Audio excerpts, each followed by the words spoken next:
हाँ तो बच्चों, आप लोगों का हमारे अपने YouTube चैनल आदर्श डिजिटल क्लासेस में स्वागत है। आज हम सब लोग कक्षा 10 की मैथ का नेक्स्ट टॉपिक या नेक्स्ट चैप्टर लेकर के आए हैं, त्रिभुज। बहुत ही इंटरेस्टिंग चैप्टर है और बहुत ही मोस्ट इम्पॉर्टेंट है। इसका एक क्वेश्चन बहुविकल्पीय में इस बार तो बहुविकल्पीय 20 क्वेश्चन पूछे जाएंगे, जिसमें से एक क्वेश्चन त्रिभुज का आना ही आना है और थ्योरम पर बेस्ड होगा, और इससे एक 4 नंबर का भी क्वेश्चन आता है। तो शुरू करते हैं हम त्रिभुज शुरू करने से पहले हम जानेंगे कि त्रिभुज का क्षेत्रफल क्या होता है। तो त्रिभुज का क्षेत्रफल जो होता है 1/2 गुणे आधार गुणे ऊंचाई। ऊंचाई यानी लंब भी कह सकते हैं, ऊंचाई को हम लंब भी कह सकते हैं। तो जैसे ये वाला एक त्रिभुज लिया गया है, तो इस त्रिभुज में हमने एक शीर्ष नाम दिया P, दूसरा Q, तीसरा R, और इस पर हमने इस QR भुजा पर एक हमने लंब डाल दिया है PM। तो PM इस त्रिभुज का लंब हो गया, यानी इस त्रिभुज की ऊंचाई हो गई। और ये PM किस पर लंब है, किस भुजा पर, QR पर। त्रिभुज की QR भुजा पर ये लंब है, तो आधार इसका क्या हो जाएगा, QR, और लंब क्या हो जाएगा, PM। तो इसलिए इसका अगर क्षेत्रफल निकालेंगे तो 1/2, देखो इस त्रिभुज PQR का क्षेत्रफल लिखना है तो फिर ऐसे भी लिख सकते हैं, त्रिभुज PQR का क्षेत्रफल या एरिया ऑफ ट्रायंगल PQR, ऐसे भी लिख सकते हैं। 1/2 गुणे आधार, आधार क्या है यहाँ पर, कौन सी भुजा है, QR आधार है, और लंब ऊंचाई कितनी है त्रिभुज की, PM, P से M। तो 3 लंब हो सकते हैं, एक P से डाल सकते हैं, एक Q से, R से डालेंगे PQ पर तो आधार हो जाएगा PQ और ये हो जाएगा लंब। अगर हम Q से लंब डालेंगे तो फिर PR हो जाएगा आधार, ठीक है ना। तो किसी भी शीर्ष से डाल सकते हैं, हम P से डालें। अब यहाँ पर की बात की जाएगी तो इसमें हमने B से एक त्रिभुज ले लिया ABC, ठीक है, और B से हमने AC पर एक क्या डाल दिया, लंब, जिसका नाम क्या दे दिया, BD, ठीक है। ये कोई जरूरी नहीं कि दोनों भुजाएं आपस में बराबर हो, ये इसे समद्विभाजित करे, लंब भी हो समद्विभाजित करे, ये ऐसा केवल और केवल समबाहु त्रिभुज पर लागू होता है। तो इसकी बात करेंगे हम, तो त्रिभुज ABC का यानी एरिया ऑफ ट्रायंगल ABC, त्रिभुज ABC का क्षेत्रफल। इसमें आधार का काम देखो, B से D लंब डाला गया है, BD लंब डाला गया किस भुजा पर, AC पर। तो AC का काम, AC किसका काम करेगा, आधार का, ठीक है ना, क्योंकि उसी पर कोण बन रहा है। तो 1/2 गुणा आधार, यहाँ पर आधार का काम कौन कर रहा है, AC काम कर रहा है आधार का, और लंब कौन सी भुजा है, B से D लंब डाला गया है, तो BD हो जाएगा लंब, जो कि त्रिभुज की ऊंचाई होगी, ठीक है ना। आधार को B से लिखा जाता है, ठीक है, और ऊंचाई को H से भी लिखा जाता है।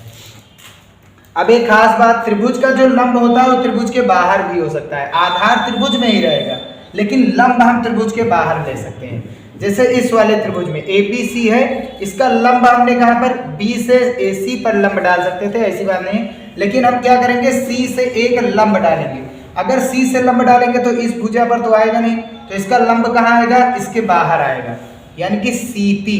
ये CP जो है किस भुजा पर लंब है, AB पर, क्योंकि AB को जब हम आगे बढ़ाएंगे तभी तो जानकारी मिलेगी इस लंब की ऊंचाई की, तभी पता चलेगी जब इस AB को थोड़ा आगे बढ़ाएंगे। AB को हमने आगे बढ़ा दिया कहाँ तक, P तक, तो CP क्या हो गया, इसका लंब। आधार AP नहीं होगा, आधार हमारा AB ही रहेगा, क्योंकि त्रिभुज की बात हो रही है। त्रिभुज का लंब त्रिभुज के बाहर हो सकता है, लेकिन आधार त्रिभुज में ही रहेगा। तो 1/2 गुणा आधार, देखो आधार AB ही रहेगा, और इसका लंब क्या हो जाएगा, देखो CP हो जाएगा। चलिए ये भी देख लेते हैं। इस वाले त्रिभुज की बात करेंगे तो इस वाले त्रिभुज में PQR, देखो एक त्रिभुज लिया गया है और इसका हमें एरिया निकालना है। तो इसे हम लिख सकते हैं एरिया ऑफ ट्रायंगल PQR या त्रिभुज PQR का क्षेत्रफल। और इसमें भी सेम वही प्रोसेस, P से हमने लंब डाल दिया है, तो P से लंब डाले हैं, अगर P से हम लंब डालेंगे तो लंब त्रिभुज के बाहर आएगा, यानी ऊंचाई जो है त्रिभुज के बाहर आएगी, लेकिन आधार त्रिभुज का ही रहेगा। ये PM देखो, अगर जो लंब डाला है तो फिर किस भुजा के लिए लंब है, ये कार्य कर रहा है, QR के लिए, तो QR क्या हो जाएगा, इसका आधार हो जाएगा। ये जो है QR इसका आधार हो जाएगा और लंब का कार्य कौन करेगा, PM। तो इसका क्षेत्रफल 1/2 गुणे आधार क्या हो जाएगा, QR, और लंब का काम कौन कर रहा है, PM। तो ये होते हैं, इसका यूज थेल्स प्रमेय में यूज होगा, ठीक है ना।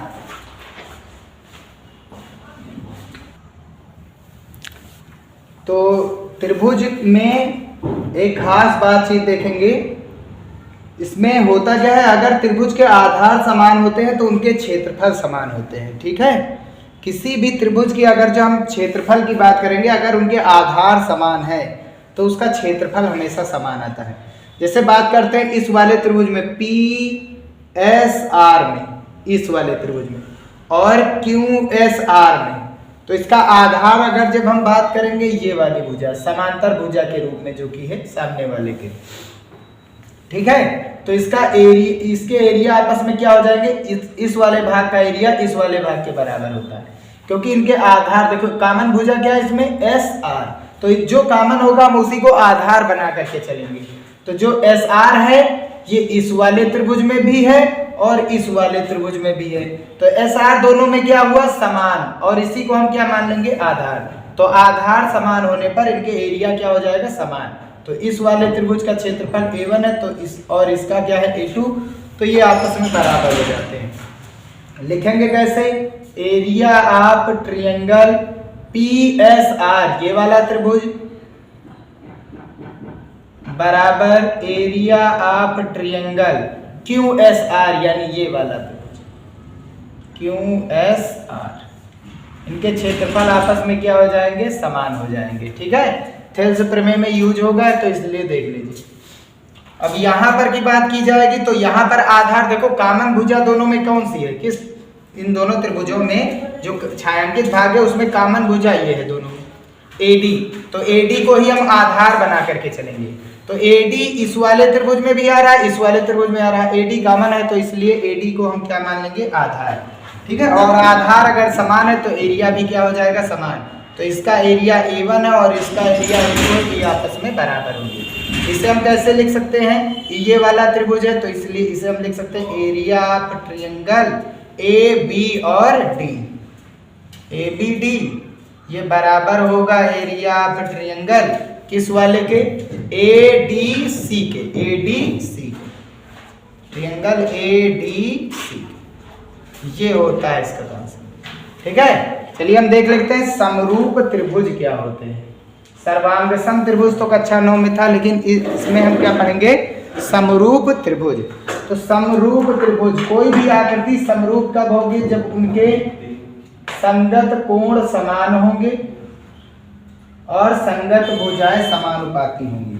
जैसे दो त्रिभुज आपस में समरूप तभी होंगे जब उनके संगत कोण समान होंगे, संगत कोण बराबर होंगे,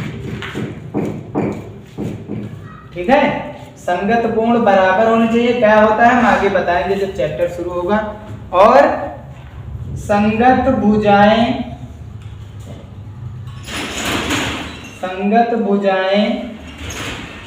समानुपाती हो, संगत कोण बराबर हो और संगत भुजाएं क्या होनी चाहिए, समानुपाती होनी चाहिए। एग्जाम्पल में देखेंगे, जैसे हम दो त्रिभुज ले रहे हैं, एक त्रिभुज ले लिया गया है PQR और जो दूसरा त्रिभुज है वो है AB और C। ये दोनों आपस में समरूप है कि नहीं है, तो इससे चेक करने के लिए हम क्या करेंगे, समरूप का मतलब होता है एक जैसे, ठीक है। छोटे बड़े, जैसे एक ले लें 10 का सिक्का और एक 5 का सिक्का, तो दोनों अपने आप में एक वृत्त है। जैसे एक छोटा वृत्त ले लो और एक ले लो बड़ा वृत्त, तो ये दोनों समरूप, समरूप का चिन्ह ऐसे बनता है, ऐसे, ठीक है। और सर्वांग सम का चिन्ह बनता है ऐसे। तो ये दोनों आपस में क्या है, समरूप, क्योंकि एक छोटा है दूसरा है बड़ा। अब एक वर्ग ले लो छोटा वाला और दूसरा वर्ग ले लो बड़ा, तो ये भी दोनों आपस में समरूप आकृतियां हैं। अगर दोनों बराबर बराबर हर चीज है तो वो सर्वांग सम, एक छोटा दूसरा बड़ा है तो ये हो जाएगा समरूप। अब एक वृत्त ले लिया गया और दूसरा वर्ग ले लिया गया तो ये आकृतियां समरूप नहीं होंगी, ठीक है, क्योंकि इनमें कोण बराबर नहीं आएंगे। चलिए देखते हैं। इस वाले त्रिभुज में हमने मान लिया ये वाला कोण 80 अंश है, ये वाला कोण 40 अंश है। त्रिभुज के तीनों अंतःकोणों का योग 180 होता है। 80 ये 40 से 120, तो ये कितना आएगा 60। हमने मान लिया यहाँ पर ये 60 अंश है, ये वाला मान लेंगे 40 है, तब ये वाला कितना आएगा 80 अंश आएगा। ठीक है, दोनों को समरूप दिखाना है तो ध्यान से देखेंगे कोण Q, इस वाले त्रिभुज में कोण Q और इस वाले त्रिभुज में कोण C, दोनों आपस में कितने अंश के हैं 80 अंश के हैं। इस वाले त्रिभुज में कोण R और इस वाले त्रिभुज में कोण A आपस में कितने अंश के हैं 60 अंश के हैं। इस वाले त्रिभुज में कोण P और इस वाले त्रिभुज में कोण B ये आपस में बराबर हैं, जो कि कितने अंश के हैं 40 अंश के हैं। तो ये संगत कोण हुए, इन्हीं को कहा जाता है संगत कोण। तो संगत कोण तो समान है, क्या भुजाएं समानुपाती हैं? चलिए देखते हैं। इस वाले त्रिभुज में कोण Q के सामने कौन सी भुजा आ रही है PR। कोण Q किसके बराबर C के बराबर, तो इसके सामने वाली भुजा क्या है AB, इसका अनुपात, ये संगत भुजा का अनुपात है। अगला कोण R के सामने कौन सी भुजा आ रही है देखो PQ, तो PQ। कोण R किसके बराबर है A के बराबर है, A के सामने कौन सी भुजा है BC। अब कोण P बचा, P के सामने कौन सी भुजा है QR है, ये संगत भुजाएं हैं। और P किसके बराबर है देखो, P जो है B के बराबर है, B के सामने कौन सी भुजा है AC, इनका अनुपात समान होगा। तो क्योंकि इनके कोण समान है, भुजाएं समानुपाती हैं, तो इसलिए ये दोनों आकृतियां क्या हो जाएंगी समरूप हो जाएंगी। ठीक है, दोनों त्रिभुज आपस में क्या हो जाएंगे समरूप। तो ये थे त्रिभुज जो कि हमें पढ़ना है इस कक्षा 10 में, और बहुत ही इम्पॉर्टेंट ये क्लास है। अगर वीडियो पसंद आया तो लाइक ज़रूर कीजिएगा और चैनल को सब्सक्राइब कीजिएगा। मिलते हैं।